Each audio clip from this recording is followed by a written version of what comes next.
This is Rebecca Smith from Glutarama. This is the first time that I have done a video of any description with the idea of it going onto YouTube or onto my website. So this is a complete test pilot for me, so you'll have to bear with me if it comes across as a little bit amateurish and shoddy. I'm sure they'll get better as I get more used to what I'm doing.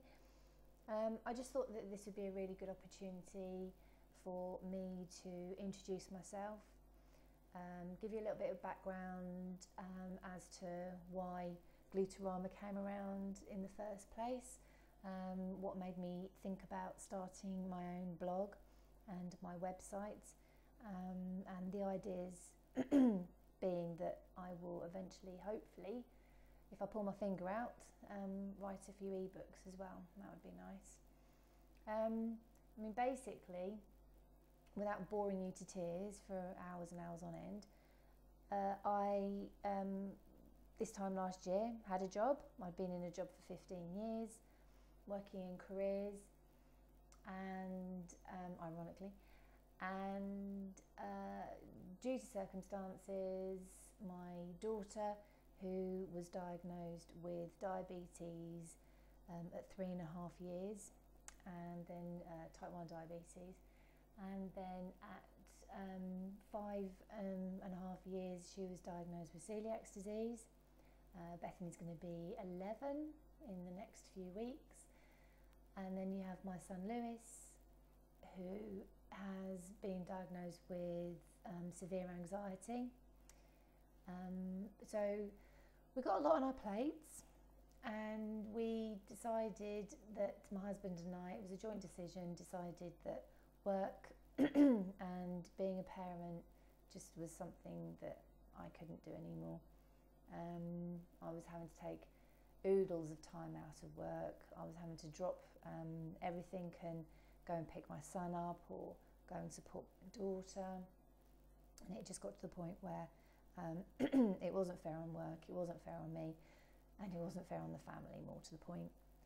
So we decided that I would give up my job, which at the time was probably one of the scariest things that I've ever done. It's a huge leap of faith, stepping into the unknown, not knowing what to do. And as part of my therapy, because I too was not in a good place, let's say, and as part of my therapy, there was kind of a self-help thing that I decided to do, which was to start a blog. And originally it was just a case of just writing things down, and which is, I mean, those of you that have been in a similar situation, it's very therapeutic to put your ideas and thoughts onto paper, or you know, tap away on a keyboard, and it really does make you feel a lot, you know, a lot calmer, a lot happier after you've done it. And the idea being that I was doing this blog, and I didn't actually expect anyone to be out there reading it, looking at it, and I was starting to notice that, you know, people were tapping into the blog and were starting to take interest in, you know, some things that I had to say. Running alongside this was my, has always been my love of baking. I've always loved baking, and I always made a big thing about, you know, doing baking at the weekends. And when Bethany was diagnosed with celiac disease, that absolutely floored me. And I kind of like had to reprogram myself, thinking about what, you know, how was I going to do this? How was I going to feed the family so that we didn't have, you know, a them and us? I didn't want to have Bethany having one thing and then us having something different. In my eyes, the gluten-free food was pretty tragic at the time that she was diagnosed, and it's just incredible the progress that the supermarkets and stores have made in that time, in the time that Bethany's being diagnosed, which is, well, I suppose that's 6 years now. I mean, that's the leaps and bounds that they've made is just extraordinary. So I'm looking forward to the next 6 years, just imagine. But the idea being that I didn't want Bethany to have a completely different looking plate of food in front of her at meal times. And plus she's a child, so it's not just about main meals, it's about, you know, the fun stuff, you know, the cakes, the biscuits, the puddings. Yeah, okay, she's diabetic, but you know, we just that's what the insulin's there for. As long as your carb count and bolus accordingly, then you know, she's covered. I'm a firm believer in making diabetes like a second class thing. It's not something that's going to take over our lives. It's not something that is going to determine and you know, what she's going to eat. So our diabetes specialist nurse once said to us, just eat what you want. And I thought, do you know what?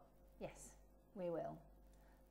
So like I say, as long as she's obviously observing a normal healthy diet that everyone else would observe, you know, then she can eat what she wants. It doesn't matter. We don't have to sit there and go, oh no, we can't have that. Because as long as she's bolusing for it, which is exactly what we're doing when we're eating, our bodies are just naturally bolusing for it. So, you know, as long as she's bolusing for it, then that's fine. Anyway, I digress. So the idea being that I wanted to be able to make some nice things for Bethany, and there were things that felt as if they were not going to be on the menu anymore. Certain cakes. I remember a big thing about Bethany absolutely adored profiteroles before she was diagnosed, and I remember thinking, well, you know, choux pastry, that is really going to be impossible to recreate on a gluten-free diet. But I've done it. And if you go to my blog, you can see the recipe there. It's not a secret. You know, you can go and have a look and see for yourself. And I'm slightly ashamed to say it's actually relatively straightforward. In fact, pretty much all of my baking is relatively straightforward, unless I'm doing some fancy showstopper type thing. But the idea being that, well, as my strapline says on my website, you know, life's a drama. Yes, it certainly is. But gluten-free doesn't have to be. And you are looking at probably one of the most organised, control freak type people. You know, seriously, in fact, while I'm talking to you, I'm just checking the photo frames in the background, just making sure that they're straight, and I'm looking around the kitchen thinking, yeah, that's where it needs to be. It's just constant. I have to always be in control, which is ironic because, of course, with Bethany's conditions and Lewis's diagnosis, you are not in control. But I find that when it comes to baking, I don't know, something changes. It's quite fun because if I find that my cookies have splattered and they're not done what they're supposed to have done, or really annoying when you bake a cookie and you've rolled it into a ball and it's supposed to nicely spread out across the baking sheet, and then when you take it out of the oven, it's still in a tight little ball, like a bullet. So things like that. A Battenberg that I made, that was potentially going to be a huge disaster, but thankfully I managed to do a little botch job.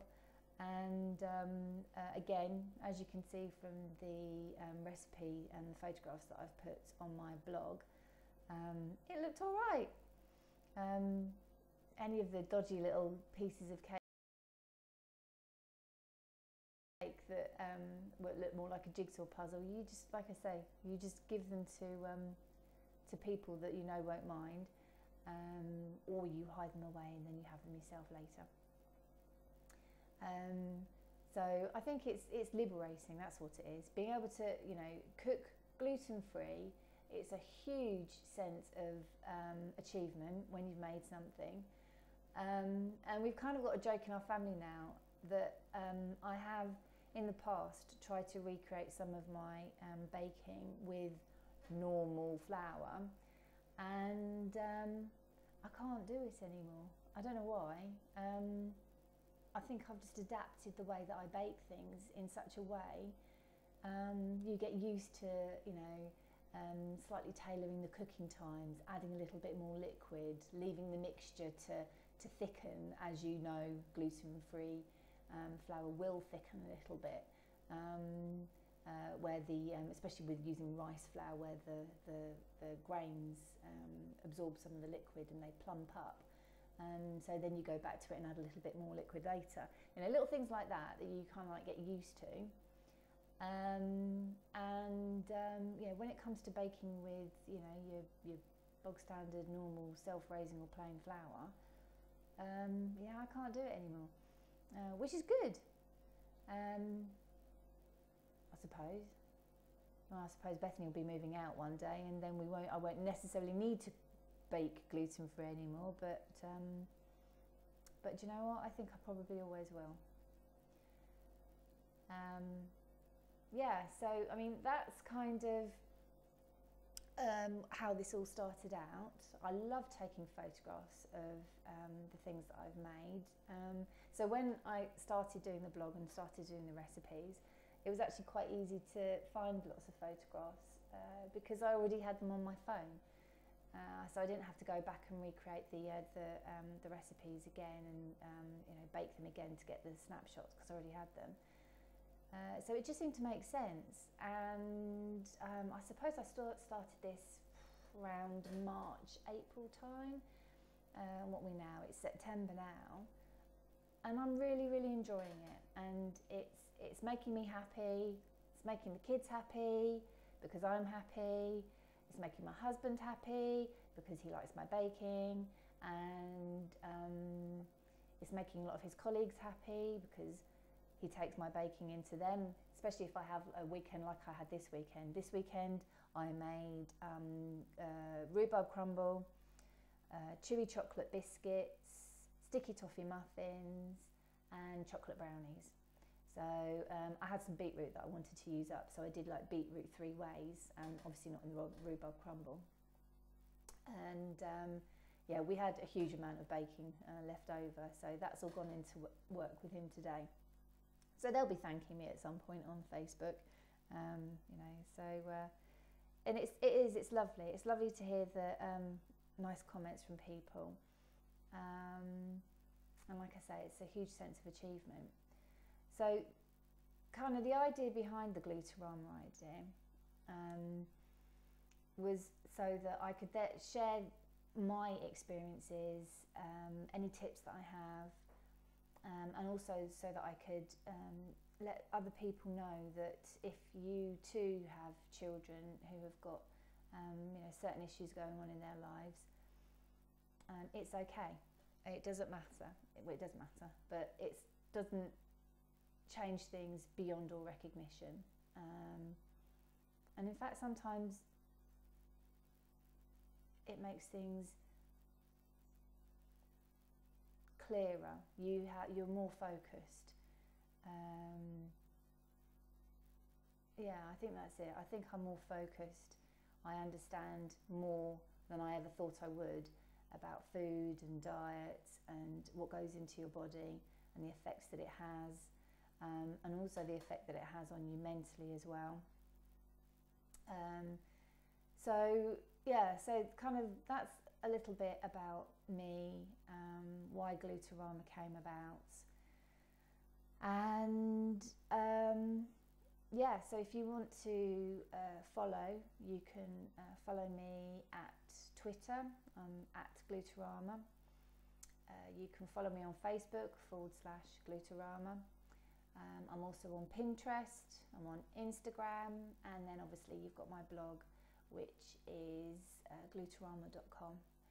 So I look forward to seeing your comments on my recipes. I look forward to seeing you on Facebook, and yeah, long may it last.